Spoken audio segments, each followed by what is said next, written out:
Hello जी, कैसे हो आप सब। उम्मीद करता हूँ कि आप लोग अच्छे होंगे और आपकी पढ़ाई भी बहुत अच्छी चल रही होगी। तो आइए हम लोग आज की अपनी कक्षा को प्रारंभ करते हैं। और प्रारंभ करने के दौरान हम लोग 1 मिनट में मात्र पिछली क्लास की जो हमारी बातें हुई थी, जो हमने टॉपिक किया था, उसके बारे में जान लेते हैं। दोस्तों, हम लोगों ने किया था कि किस प्रकार फ्रेंच कंपनी और ब्रिटिश कंपनी एक दूसरे में टकराई और अंततः यह हुआ कि ब्रिटिश कंपनी और फ्रेंच कंपनी के बीच यूरोप में चल रहे स्तर पर युद्ध को लेकर भारत में 3 युद्ध हुआ, जिसे हम कर्नाटक युद्ध के नाम से जानते हैं। और इस कर्नाटक युद्ध में अंततः यह हुआ कि ब्रिटिश कंपनी फ्रेंच कंपनी को पराजित करने में सफल रही। और फिर यहीं से अब जो शुरुआत होगी वो भारत में ब्रिटिश साम्राज्य का विस्तार एवं प्रसार। तो उसी टॉपिक को आज हम लोग देखेंगे और पढ़ेंगे। जैसे कि मैंने हेडिंग डाल रखा है ब्रिटिश साम्राज्य, या समझिए यहाँ पे ब्रिटिश कंपनी का ही बात हो रही है। ब्रिटिश साम्राज्य का भारत में प्रसार, यानी किस प्रकार ब्रिटिश कंपनी भारत में अपनी महत्वाकांक्षा को बढ़ाते हुए अपने साम्राज्य को विस्तार किया, और साम्राज्य के विस्तार करते हुए अन्य भारत के शक्तियों को, भारत के जो क्षेत्रीय शक्तियाँ थी, उन सभी शक्तियों को किस तरह ये पछाड़ेंगे, पराजित करेंगे, वो भी हम लोग आगे जानने वाले हैं। पीछे आपने क्या देखा कि रॉबर्ट क्लाइव ने जो अंबूर की लड़ाई, जिसे हम गुंटूर की लड़ाई कहते हैं, उसमें किस तरह से जो कर्नाटक का नवाब था चंदा साहब, उसको राजनीतिक मात देते हुए रॉबर्ट क्लाइव ने आर्काट पर आक्रमण किया, जो कि आर्काट कर्नाटक का राजधानी था। और तिरुचिरापल्ली से चंदा साहब को आर्काट बुलाना था, ताकि फ्रेंच कंपनी का पल्ला वहाँ कमज़ोर पड़े, और फिर इसका फ़ायदा कौन उठा ले, तो ब्रिटिश कंपनी उठा ले। वो माइंड मैप किसका था, माइंड डिसीजन मेकिंग किसका था, तो वो रॉबर्ट क्लाइव के था। तो क्लाइव एक मात्र सिपाही था, सैनिक कमांडर था, लेकिन वो धीरे धीरे भारत में बहुत ही ऊंची पद प्राप्त कर लेता है। तो उसी के दरमियान हमने आज की कक्षा में इस बात को चर्चा करेंगे कि भारत में ब्रिटिश साम्राज्य का प्रसार, यानी भारत में किस प्रकार ब्रिटिश कंपनी अपनी साम्राज्य का, अपनी विशाल पूरी व्यवस्था का फैलाने में कामयाब हुए।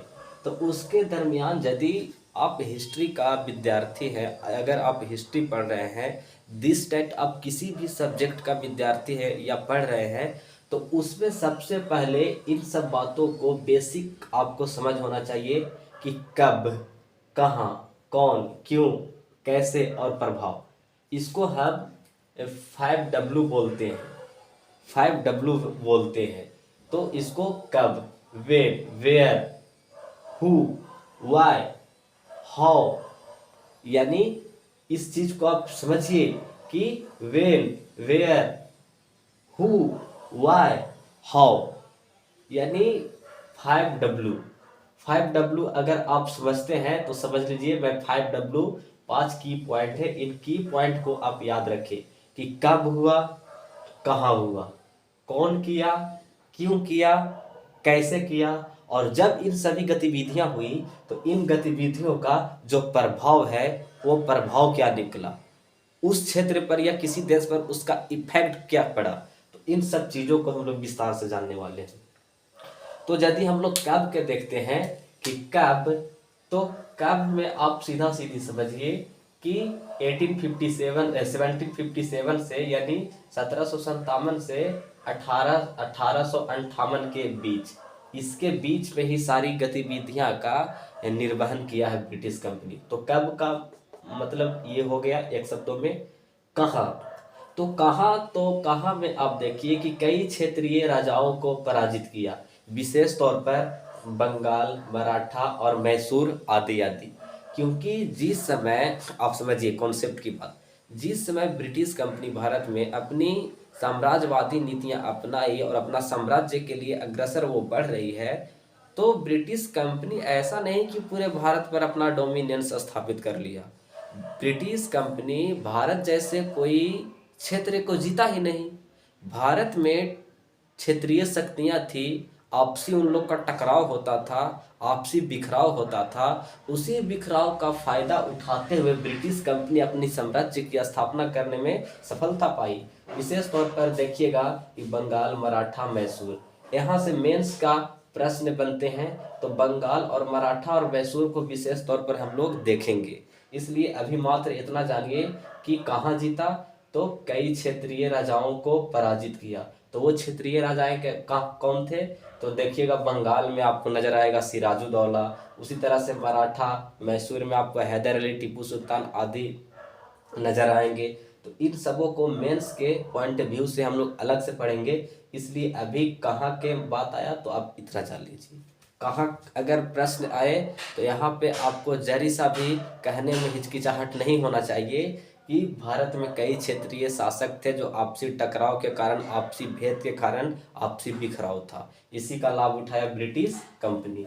अब कौन जब बात आता है तो हमारे माइंड में ये मैपिंग बननी चाहिए, इमेजिनेशन पावर बननी चाहिए कि कौन कहे, तो कौन का मतलब ऐसा नहीं कि ब्रिटिश गवर्नमेंट, ठीक। यहाँ सिर्फ और सिर्फ ईस्ट इंडिया कंपनी कौन जीता है, तो east India company, not British government. East India company not British government, यानी ब्रिटिश गवर्नमेंट नहीं जीतता है। ये कौन जीतता है भारत को, तो एक छोटी सी कंपनी जीतती है, नॉट ब्रिटिश गवर्नमेंट। तो आपको इस बात का ज्ञान होना चाहिए। लेकिन ब्रिटिश गवर्नमेंट के माध्यम से ही ने ब्रिटिश कंपनी जीती होगी, तो ऐसे में ब्रिटिश गवर्नमेंट द्वारा ब्रिटिश कंपनियों को कुछ स्वायत्तता तो दी गई होगी, जिसके कारण भारत को जीतने में वो सक्षम हुए। तो ब्रिटिश गवर्नमेंट ने कंपनी को मंजूरी दी, छूट दी। तो छूट के तहत कौन कौन से पॉइंट है, उस पॉइंट को देख लेते हैं कि उन्होंने एकाधिकार दिया। एकाधिकार मीन्स मोनोपोलिक दिया कि आप भारत जाओ और भारत के जो क्षेत्रीय व्यापार है, आप व्यापारिक गतिविधियां करो, उसके साथ साथ आप साम्राज्य निर्माण की और अपने रुख को मोड़ो। अगर जरूरत पड़े तो आप सेना गठित करो, संगठित करो। आप समझिए बात को। एकाधिकार दिया, एकाधिकार के साथ साथ कहा कि जरूरत पड़े तो आप सेना गठित करो, विजय तथा विलय की कोशिश करो, और इन सब के दरमियान आपको जरूरत पड़े सैनिक एवं वित्तीय सहायता का। लगा दीजिए। हाँ जी, लगा दीजिए।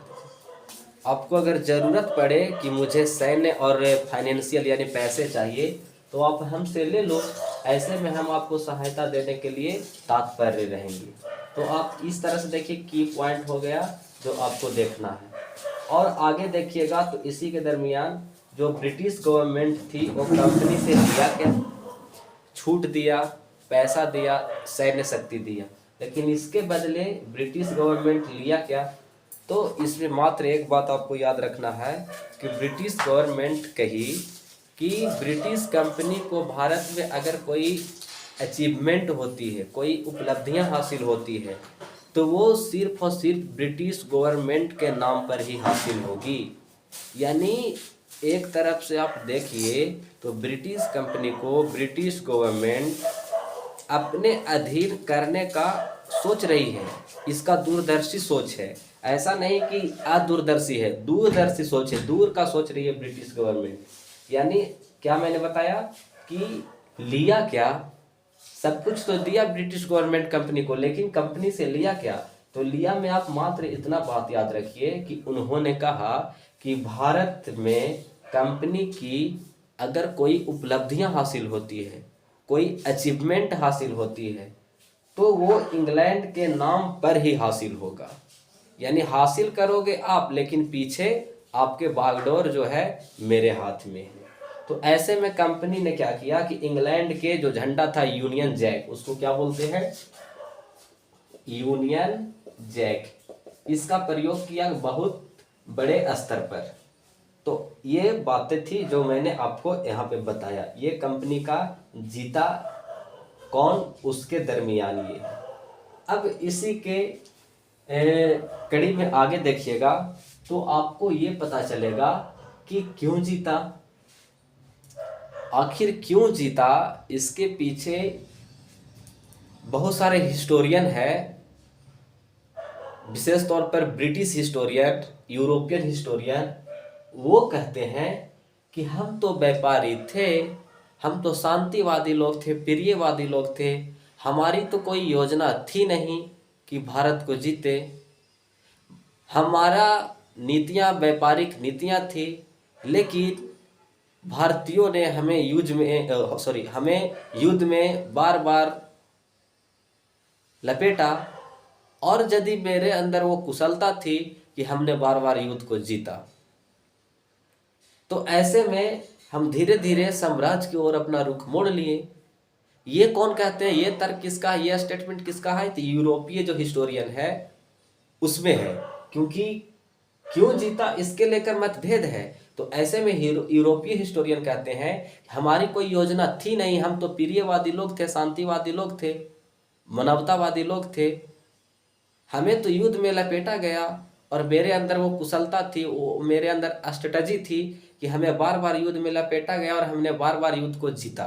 तो ऐसे में हम धीरे धीरे अपना साम्राज्य का निर्माण कर लिए, यानी हमारी कोई योजना नहीं थी। तो वहीं पे दूसरा पक्ष जो हिस्टोरियन है, बेसिकली तौर पर इंडियन हिस्टोरियन, वो कहते हैं चल झूठा, तुम्हारी सोची समझी चाल थी, और सोची समझी चाल ही नहीं, आपका ये महत्वाकांक्षा था कि भारत में साम्राज्य निर्माण किया जाए, और उसी साम्राज्य निर्माण के तहत आपने सुनियोजित तरीके से क्या किया कि अपनी स्ट्रेटजी और नियम कानून और सारा रूल अपनाया। ये दूसरा हिस्टोरियन कहते हैं। तो हिस्टोरियन का आप मतभेद समझ रहे हैं कि नहीं? ये होते हैं कंसेप्ट। आपको यही सब डिसीजन मेकिंग करके तो आपको उत्तर करना होगा मेंस में, और यहीं से पीटी के लिए भी प्रश्न निकल जाता है। आप देखिए कि पीटी का जो एग्जाम होता है वो कॉन्सेप्ट के अंदर से कुछ की पॉइंट्स ले लिए जाते हैं और गढ़ दिए जाते हैं कि क्या ब्रिटिशर्सों को भारत जीतने में क्या एक सोची समझी चाल थी। इस तरह से आपको एक कूट में पॉइंट कर देंगे और उसी में से आपको आंसर निकालना होगा। तो इन दोनों हिस्टोरियन के बीच जो मतभेद है उस मतभेद को मैंने समझाया। अब ये मतभेद के बाद आखिर आता है कि ब्रिटिश जीत क्यों गए, क्या इसके अंदर महत्वाकांक्षा था कि ये लोग जीत गए, ब्रिटिश जीत क्यों गए। तो जीत क्यों गए उसका अगर पहला आप की पॉइंट देखें तो आपको पता चलेगा कि भारत बिखराव तथा आपसी राजाओं के बीच टकराव था। उस समय का आप स्थिति देखें तो भारत के आपसी राजाओं में टकराव होता था, और टकराव के कारण जो क्षेत्रीय स्थलाकृतियाँ थी, क्षेत्रीय जो राज्य था वो आपसी बिखराव में बटा होता था। एक राजा दूसरे राजा के प्रति कूटनीतिज्ञ, षड्यंत्रकारी नीतियां आदि को निर्वहन कर रहा है। तो ऐसे में एक दो राजाओं के बीच टकराव की स्थितियां होती थी। दूसरी बात कि राष्ट्रवाद की भावना तो थी ही नहीं। तो आप इस चीज़ को समझें कि भारत बिखराव तथा आपसी राजाओं के बीच टकराव का स्थिति था। ये ब्रिटिश क्यों जीते का पहला पॉइंट। दूसरा पॉइंट आप देखें तो पता चलेगा कि भारतीय राष्ट्रवाद की भावना में कमी। उस समय लोगों में राष्ट्रवाद था ही नहीं। राष्ट्रवाद क्या है? राष्ट्रवाद का मतलब होता है कि जब कोई व्यक्ति अपनी पहचान राष्ट्र के रूप में देखे और राष्ट्र के उद्देश्यों को पूरा करने हेतु अपना जीवन समर्पित कर दे, उसे हम राष्ट्रवाद कहते हैं। लेकिन क्या लग रहा है कि उस समय की स्थिति के अनुसार भारतीय राजाओं में या तो भारत के लोगों में राष्ट्रवाद की भावना है? नहीं है। इसलिए मैंने कहा यहाँ पे कि अंग्रेजों ने, कंपनियों ने भारत नाम के कोई क्षेत्र को जीता ही नहीं। ये तो भारतीय राज्य थे, क्षेत्रीय राज्य थे जो आपस में बिखरे हुए थे, तो राष्ट्रवाद की भावना थी नहीं। तो जीत क्यों गए उसमें दूसरा पॉइंट है कि भारत में राष्ट्रवाद की भावना की कमी होना।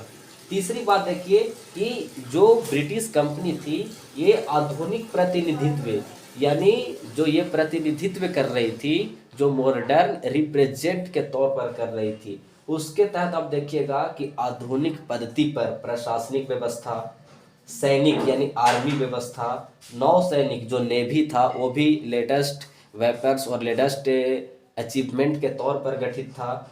उपकरण, उस समय का उपकरण का मतलब आप जान लीजिए कि जो उन लोग का हथियार थे वो लेटेस्ट हथियार थे, आधुनिक हथियार थे। तो ये हो गया तीसरा पॉइंट। अब चौथा पॉइंट देखें तो आपको समझ में आएगा राजवंशी व्यवस्था नहीं होना।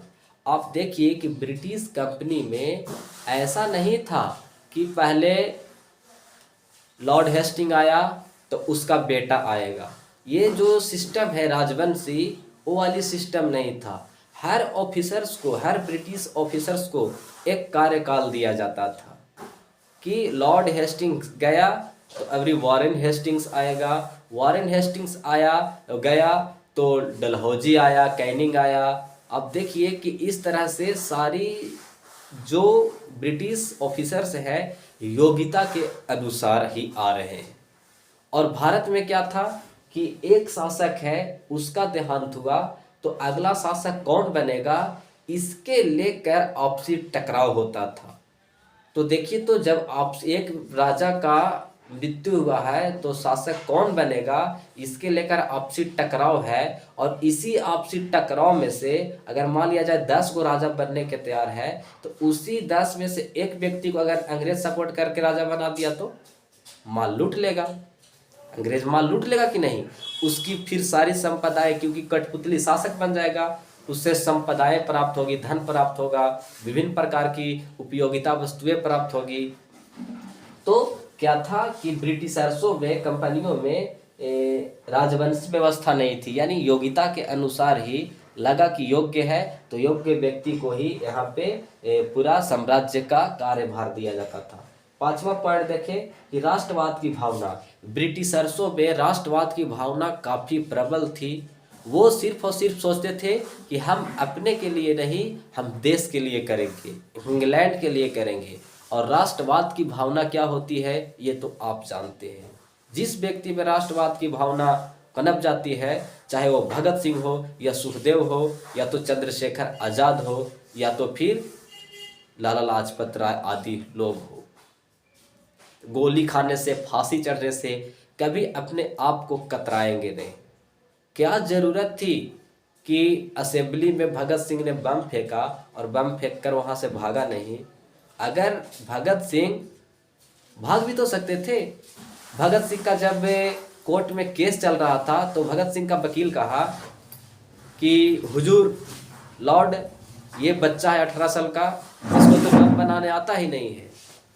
भगत सिंह का वकील भगत सिंह के बचाव में सिफारिश कर रहा है लॉर्ड से, यानी वकील से। अब इधर से भगत सिंह का क्या बोला कि लॉर्ड, अभी जो आदमी, मेरा वकील जो मेरे बारे में बताया है कि मुझे बम नहीं बनाने आता है, मैं चाहूँ तो इसे बम बनाकर दिखा सकता हूँ। तो क्या थी ये भावना, कहाँ से आई भगत सिंह में, ये भावना प्रबल कैसे हुई? तो ये भावना प्रबल होने का सिर्फ और सिर्फ एक मुद्दा था, वो था राष्ट्रवाद। राष्ट्र के प्रति मर जाने का, मिट जाने का, और भारतीयों में फिर अंग्रेजों के प्रति जिज्ञासा और जोश और अंग्रेजों का विरोध कर देने की ये भावना थी कि अंदर से भगत सिंह को मोटिवेट कर रहा था। भगत सिंह के चाचा ने कहा कि भगत, तुम जेल से एक लेटर लिखो, ब्रिटिश जो है आपको माफ कर देंगे,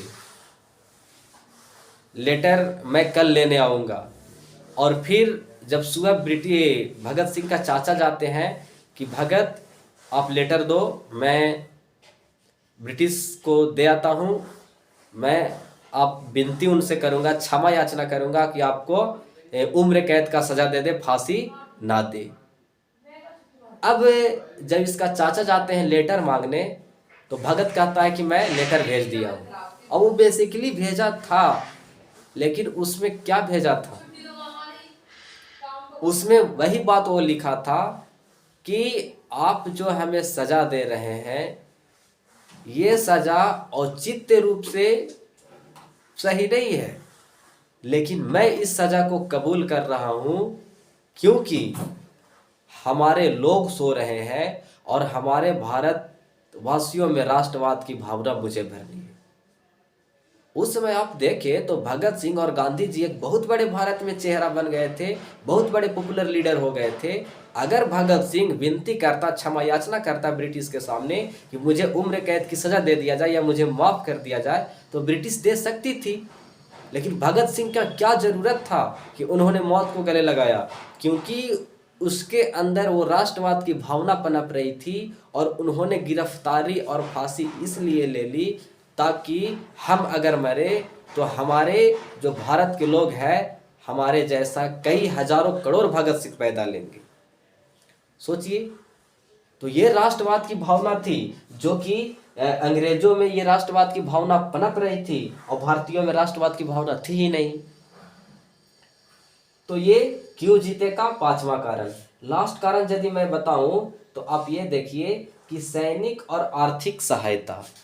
कंपनियों को, ब्रिटिश कंपनियों को जब लगता था कि हमारी पल्ला कमजोर पड़ रही है, किसी क्षेत्र पर कंट्रोल करने में मुझे पैसे की कमी है, क्योंकि पैसे की कमी तो लाजमी होगा, क्योंकि कंट्रोल आप किसके माध्यम से करेंगे, सेना के माध्यम से, तो सेना के तो आपको पेमेंट करना होगा। तो ऐसे में इन लोगों को लगता था कि हमारी आर्मी पावर और फाइनेंशियल यानी वित्तीय पावर कमजोर हो रहा है। तो ऐसे में इसकी सहायता मिल जाती थी ब्रिटिश गवर्नमेंट से। अब ब्रिटिश गवर्नमेंट यदि सहायता इस स्थिति में कर रही है तो इसकी जो शक्ति है वो प्रबल हो गई कि नहीं। दूसरी बात और जानिए कि ब्रिटिश कंपनी के सैनिक में भारतीयों को बहाली होना। अब बहाली क्यों? क्योंकि उस समय में राष्ट्रवाद तो था नहीं, तो लोग पैसे के लिए, ताकि हमारी आजीविका चल सके, हमारे बाल बच्चे पला पोसा सके, ऐसे में भारतीय लोग भी सैनिक में बहाल हो जाते थे। और कंपनी एक जो उसमें खूबियाँ थी वो पे मास्टर अच्छा था। पे मास्टर का मतलब पेमेंट टाइम टू टाइम देता था। आगे आप देखिएगा तो आपको पता चलेगा जब 1764 में बक्सर की युद्ध होती है तो भारत की तीन शक्तियां, अवध का नवाब शुजा-उद-दौला, भारत का मुगल शासक बहादुर शाह ये थे, और फिर अवध का भागा हुआ मीर कासिम, इन तीनों का त्रिपक्षीय गुट एक तरफ था और एक तरफ जो था कंपनी थी। अब युद्ध के जो पिछले दिन संध्या के समय अवध के जो शुजा-उद-दौला था उसका सेनापति लोग पूरा एक गठजोड़ बना लिए और युद्ध मोर्चा बंदी कर दिए। घोषणा कर दिए कि जो आगे होने वाली कल की जो युद्ध है हम उसमें भाग लेंगे ही नहीं। अब शुजा-उद-दौला कहा क्यों नहीं लोगे? तो इन लोगों का अर्जी था कि पहले जो हमने आपका सेवा किया है, जो हमें सेवा के बदले परिणाम जो पेमेंट हमारा है वो चुका दीजिए, मैं आपका सेवा करूंगा। अब शुजा-उद-दौला कहता है कि पहले युद्ध चल लेने दो, जीत जाएंगे तो आपको सारा रकम चुका देंगे। तो फिर सैनिक कहता है यदि हार गए तो क्या चुका देंगे? उसी के अपेक्षा अगर ब्रिटिश कंपनी में देखा जाए तो ब्रिटिश कंपनी हार जाए या जीत जाए, जो सैनिक होते थे उसका पेमेंट ये देते थे। तो ऐसे में देखिए कि पे मास्टर कौन अच्छी है। तो दूसरी बात यही है कि सैनिक और आर्थिक सहायता मिल जाती थी कंपनियों को। तो ये 6 की पॉइंट मैंने बताया जो ब्रिटिश क्यों जीते, इसका मेन प्रोमिनेंट कारक रहा है। तो यहाँ तक आपने देखा। उसी के दरमियान अब हम लोग आगे बढ़ते हैं। ये ब्रिटिश साम्राज्य का भारत में प्रसार एवं विस्तार का पूरी जो आपका स्ट्रेटेजी था पढ़ाई करने का वो पूरा आपको मैंने दे दिया और आपको क्लीन दिख भी रहा होगा। यदि आपको नहीं दिख रहा है तो आप क्वालिटी को थोड़ा बढ़ा कर देख सकते हैं। लेकिन आगे देखिए, भारत में ब्रिटिश साम्राज्य की स्थापना। अब जो भारत है उस समय राष्ट्रवादी भावना की जो लोगों में प्रबलता है वो तो है नहीं। तो भारतीयों के सहयोग से, भारतीयों के राजाओं के सहयोग से, भारतीय के जो जनमानस है उसको सेना में प्रयोग करके इन सब के माध्यम से ब्रिटिश साम्राज्य की नींव डालेंगे, साम्राज्य की स्थापना करेंगे। उसी क्रम में देखिएगा तो यहाँ पे 2 पक्ष सामने आते हैं। पहला पक्ष आते हैं कि ब्रिटिश की वह कौन सी अनुकूलताएं थी जिसके कारण ये साम्राज्य निर्माण करने में सफल रहे, और भारत की वो कौन सी परिस्थितियां थी जो अनुकूलताएं और उसकी परिस्थितियां थी जो उसके अनुकूल नहीं थी, जो भारत ब्रिटिश कंपनी को रोक नहीं पाई। तो इन सब चीज़ों को जानेंगे। इसकी पहली पॉइंट को अगर आप यदि देखते हैं तो आपको पता चलेगा कि ईस्ट इंडिया कंपनी का जो रणनीति था, जो षड्यंत्र था, जो स्ट्रेटेजी था, वो था ईस्ट इंडिया कंपनी का जो नियंत्रण और स्ट्रेटजी बनाने का प्लान था वो था एक व्यापारिक कंपनी थी। जो ब्रिटिश की अनुकूलताएं विशेषता पहले देखिए, ये एक ईस्ट इंडिया कंपनी एक व्यापारिक कंपनी थी और ये स्वाभाविक तौर पर ये व्यापारिक कंपनी थी। अब यदि ये व्यापारिक कंपनी है तो इसका उद्देश्य होगा क्या? इसका उद्देश्य होगा कि हम पहले आर्थिक अवस्था को ठीक कर लें, क्योंकि अगर मुझे साम्राज्य निर्माण करना है और यदि हमारी आर्थिक अवस्था ठीक नहीं है तो साम्राज्य की दिशा में हम कैसे मूव कर पाएंगे। पीछे आपने देखा कि फ्रेंच कंपनी का क्या कारण है कि वो डिक्लाइन की ओर गया, क्योंकि उसकी संसाधन और उसके पास जो आर्थिक स्थितियां थी वो अच्छी नहीं थी। उसके पीछे आप देखिए तो डच हो गए, पुर्तगाली हो गए, इन सबको एक बड़ा कारण क्या था? आर्थिक स्थितियां अनुकूल नहीं थी। तो ईस्ट इंडिया कंपनी एक व्यापारिक कंपनी थी, तो ये सबसे पहले किस चीज पर बल देगी? हम आर्थिक अवस्था ठीक करें। तो इसका एक पॉइंट यहाँ, अब इसका एक्सप्लेनेशन मैंने यहाँ किया है, यहाँ पे एक्सप्लेनेशन यहाँ पे आप देख रहे हैं। तो ये एक व्यापारिक कंपनी है, तो पहली कोशिश इसकी रहेगी कि मैं आर्थिक अवस्था ठीक कर लूँ, क्योंकि आर्थिक अवस्था ठीक होगा तब तो आप सेना को पेमेंट करेंगे, साम्राज्य निर्माण करने में एक दूसरे को आप षड्यंत्रकारी नीतियों से मिलाना है तो उसको आप पे करेंगे, तो ऐसे में आपको आर्थिक अवस्था ठीक होना चाहिए। दूसरी, ईस्ट इंडिया कंपनी का जो सेना था वो कुशल था, सेना जो थी वो ज़्यादा कुशल थी। और कुशल में आप देखिएगा तो मैंने यहाँ पे लिखा है, दो का एक्सप्लेनेशन मैंने यहाँ किया है। तो कुशल में क्या है, ये सारी जो सेनाएं थी अनुशासित थी, यानी एक डिसिप्लिन में रहती थी। और दूसरी बात, ऑर्गेनाइज थी, संगठित थी।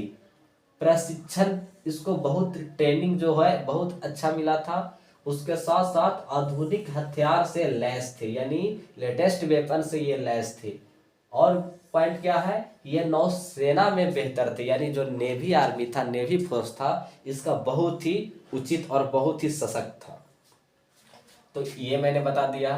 तीसरा आप देखिए तो ईस्ट इंडिया कंपनी का प्रशासन बेहतर था। प्रशासन मतलब एडमिनिस्ट्रेशन जो सिस्टम था, कि किसी साम्राज्य को बनाने के लिए एडमिनिस्ट्रेशन एक बहुत बड़ी चुनौती और बहुत बड़ा रोल निभाती है, तो उसी के दरमियान इसका प्रशासन बेहतर था। प्रशासन के तहत मैंने यहाँ एक्सप्लेनेशन दिया है, उसमें क्या था कि ये भारत का गवर्नर होते थे, फिर उसके बाद उसके ऊपर उसके नीचे होते थे गवर्नर जनरल, भारत का गवर्नर जनरल, ये भारत का प्रभारी होते थे पूरी भारत का, और इसके नीचे गवर्नर होते थे जो कोई प्रांत का हेड होते थे।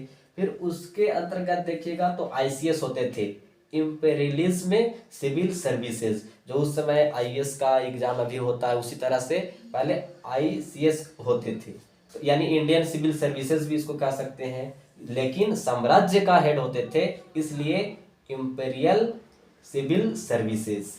तो गवर्नर के बाद आईसीएस होते थे, आईसीएस के बाद पीसीएस जैसे अधिकारी होते थे, फिर एसएससी जैसे अधिकारी होते थे, और फिर सामान्य कार्यकारी जो सामान्य जो सहायक होते हैं। उस तरह से इसका प्रशासन का स्ट्रेटजी था और प्रशासन का नियम और रूल था। तो तीसरा मैंने बता दिया। चौथी क्या है कि कंपनी की रणनीति भारत में अच्छी थी। अच्छी थी तो अच्छी का मतलब क्या होता है, इसका स्ट्रेटजी रणनीति क्या थी, तो रणनीति इसका था कि एक एक कर भारत को जीतना है। रणनीति के तहत आप देखें तो आपको नजर आ रहा होगा कि जो भारत को जीतना है वो एक एक कर जीतना है। अब यदि भारत में बहुत सारे क्षेत्रीय शासक हैं और बहुत सारे भारत के ऐसे लोग हैं जो राजनीतिक और पॉलिटिकली रूप से या पॉलिटिकली तौर पर भी उसमें अवेयरनेस की भावना आती है, और यदि आप एक तरफ बंगाल के भी शासक से लड़ रहे हैं, मैसूर से भी लड़ रहे हैं और मराठा से भी लड़ रहे हैं, तो आपकी शक्तियां का बिखराव हो रहा है ना। तो ऐसे में एक एक कर आपको लड़ना होगा, ताकि आपको एक से अगर जीत मिलती है तो वहाँ के सुख और संसाधन और समृद्धि से आप अगले शासक के साथ लड़ने में ज़्यादा कंफर्टेबल महसूस करेंगे। तो इसका रणनीति के तहत पहला पॉइंट क्या था कि एक एक कर भारत को जीतेंगे। दूसरा पॉइंट देखिए कि शक्ति का संतुलन अपने पक्ष में रखेंगे, यानी हम युद्ध करेंगे तो हमारी ये कोशिश होगी कि जो शक्ति का संतुलन है वो मेरे पक्ष में हो, ताकि हमारे खिलाफ क्षेत्रीय शासकों का या क्षेत्रीय राजाओं का कोई गठजोड़ तैयार ना हो सके। तीसरा पॉइंट क्या है इसके तहत कि मुगल शासक का प्रयोग करेंगे। और आप देखिए कि आगे चल के पता चलेगा कि मुगल शासक का नाम जो मुगल बादशाह होता था वो सिंबॉलिक कर दिया गया और नाम मात्र एक रह गया। और लास्ट में एक शासक को बोला भी गया कि अब आप बादशाह का प्रयोग नहीं करेंगे, क्योंकि इसको इस बात की डर थी कि अगर भारतीय जितने भी क्षेत्रीय शासक है, भारतीय लोग हैं, अगर एक गठजोड़ अगर बनाएंगे तो उसका नेतृत्व कौन करेगा। आपसी राजाएं तो एक दूसरे का सुपीरियरिटी तो होंगे नहीं, अगर सुपीरियर होगा तो इसका ट्रम्प किसके ऊपर संकेत किया जाएगा। तो वो सिर्फ और सिर्फ मुगल थे, उसी को प्रभु मानते हुए ये लोग एक गुटबंदी बना सकते थे क्षेत्रीय राजा भारत का। तो ऐसे में ब्रिटिश सोचा कि पहले बादशाह नाम मुगल नाम को ही मिटा दिया जाए, क्योंकि कंपनी देख चुका था 1857 का रिवॉल्ट विद्रोह, 1857 के लड़ाई से ये अवगत था कि मुगल को लोग शासक माना और कैसे बंगाल से दिल्ली आया। और दिल्ली से आप देखें तो बिहार में दानापुर पटना तक ये आंदोलन प्रसार हो गया और यहाँ तक लगभग सैनिक शासन कमज़ोर पड़ गए।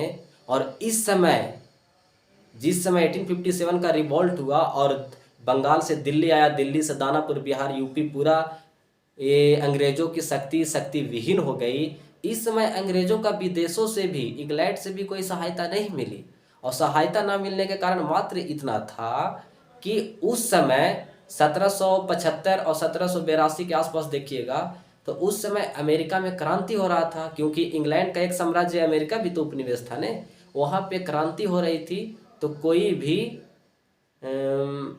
सहायता नहीं मिला, शायद इस समय सहायता नहीं मिला भी तो बड़ी स्तर पर नहीं मिला, लेकिन जो भी मिला उस पे ब्रिटिश कंपनी सेना को कुचलने में बहुत कामयाब हो गई। लेकिन अब देखिएगा 1775-76 के आसपास ही कि कर्नाटक में 1782 के आसपास जो मराठा लोग थे वो जब ब्रिटिशर्सों पर भारी पड़ रहे थे, तो ऐसे में इंग्लैंड से कोई सेना या सैनिक या वित्तीय सहायता नहीं मिला, क्योंकि उस समय अंग्रेज में अमेरिका पे क्रांति हो रहा था। अमेरिका भी ब्रिटिशर्सों का एक उपनिवेश हुआ करता था और उन लोग को लग रहा था कि अमेरिका स्वतंत्र ना हो जाए। तो आगे भी इस चीज़ को बारे में बात हम करेंगे। तो आपने देखा कि एक एक कर को जीतना शुरू करेंगे और शक्ति का संतुलन अपने पक्ष में रखेंगे। और तीसरा है कि मुगल का प्रयोग करेंगे। तो रणनीति के तहत आपने देखा कि रणनीति क्या था, एक एक कर को जीतेंगे, शक्ति का संतुलन अपने पक्ष में, मुगल का प्रयोग करते हुए। और इसी के दरमियान इसके अगले कड़ी में देखिएगा तो चरणबद्ध तरीकों से जीतेंगे। चरणबद्ध तरीकों से मतलब क्या, उस चरण में जीतेंगे, फिर कुछ स्टॉप, फिर अगले चरण में जाएंगे। उसके तहत देखिए तो मुगल को प्रभु मानते हुए जीतेंगे। यानी उस समय देखिएगा तो बहुत सारे भारत में ऐसे स्वतंत्र शासक हो गए थे, जैसे में आप बंगाल के नवाब को ले लीजिए, मैसूर, मराठा, ये सब स्वतंत्र हो गए थे। मुगल सिंबॉलिक हो गया था औरंगजेब की मृत्यु के बाद। अब जब लेकिन उस सारी शासक लोग ये कहते थे कि हम लोग स्वतंत्र भले ही है, लेकिन हमारा सुपीरियर कौन है, तो मुगल है, हम लोग सब मुगल के अधीन है। तो अंग्रेजों ने ये नीति अपनाया कि हम भी मुगल के अधीन है। तो वही कहा कि मुगल को प्रभु मानते हुए। दूसरा पॉइंट चरणबद्ध तरीके के तहत क्या है कि मुगल से बराबरी पूर्ण व्यवहार करेंगे। सोचिए, बराबरी पूर्ण व्यवहार करेंगे। और फिर थर्ड पॉइंट क्या है कि मुगल को अंत में, लास्ट में अंत कर देंगे। तो इस सब चीज को आपको समझ में आया होगा कि चरणबद्ध तरीकों में इस सब की पॉइंट है। अब देखिए यहाँ पे सारा जो मैंने लिखा है की पॉइंट लिखा है, और इस की पॉइंट के माध्यम से एक्सप्लेनेशन मैं खुद कर रहा हूँ। तो आपको भाषा और लैंग्वेज और सब्जेक्ट का विस्तार आपको पकड़ होना चाहिए, यानी आपके अंदर ये कॉन्सेप्चुअल क्लैरिटी होना चाहिए पढ़ते समय कि अगर हम किसी एक वर्ड को पकड़ ले तो उसके अंदर अन्य प्रकार के वर्ड को निकाल दे। तो ये चीज़ समझना होगा आपको। और फिर ये हो गया, अंत कर दिया मुगल को। अब उसी के तहत देखिएगा कि सहायक संधि का नीति अपनाया, अधीनस्थ पृथक्करण, विलय की नीति, और फिर पांचवा देखिएगा तो सैनिक और वित्तीय सहायता तो मिलता ही था। तो इन सब थे। और लास्ट में आपको मैं एक और बता देता हूँ, इम्पोर्टेंट बात है यहाँ पे कि 1857, आप देखिए कि जब 1775 से 1782 में मराठा प्लस कंपनी के बीच एक युद्ध चल रहा था, और इस युद्ध के दौरान आप देखिएगा कि युद्ध बराबरी पर रहा, न मराठा जीता न कंपनी जीता। कंपनी यहाँ जीत सकती थी, लेकिन इस दरमियान कंपनी को सैनिक सहायता और वित्तीय सहायता की जरूरत थी, और ये दोनों सहायता मिला नहीं, क्योंकि अमेरिका में एक क्रांति चल रहा था। अमेरिका खुद स्वतंत्र के लिए, वहाँ पे लोग 1776 में क्रांति कर चुके थे और क्रांति की गतिविधियों क्रम में आगे बढ़ रहे थे।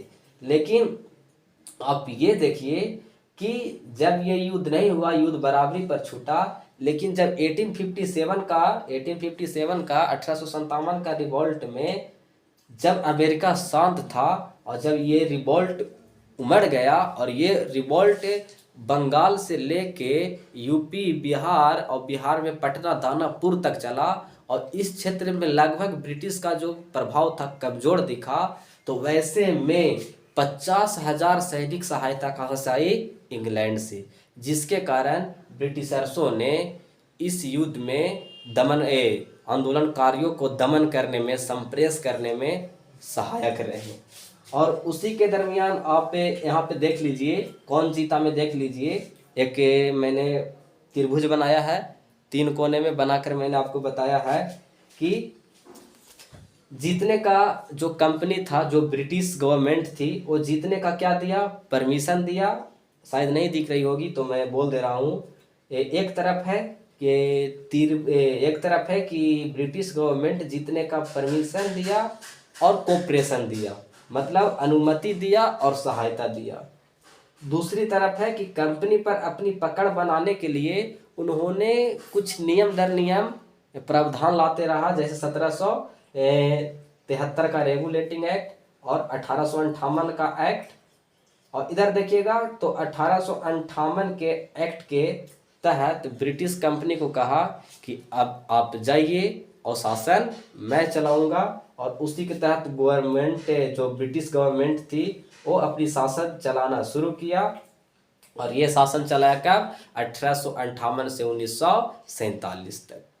तो इस तरह से मैंने आपको ब्रिटिश साम्राज्य की स्थापना और विस्तार दोनों को बहुत ही संक्षेप में, बहुत ही सटीक शब्दों के साथ, बहुत ही एक प्रोमिनेंट शब्दों के साथ और की पॉइंट के माध्यम से।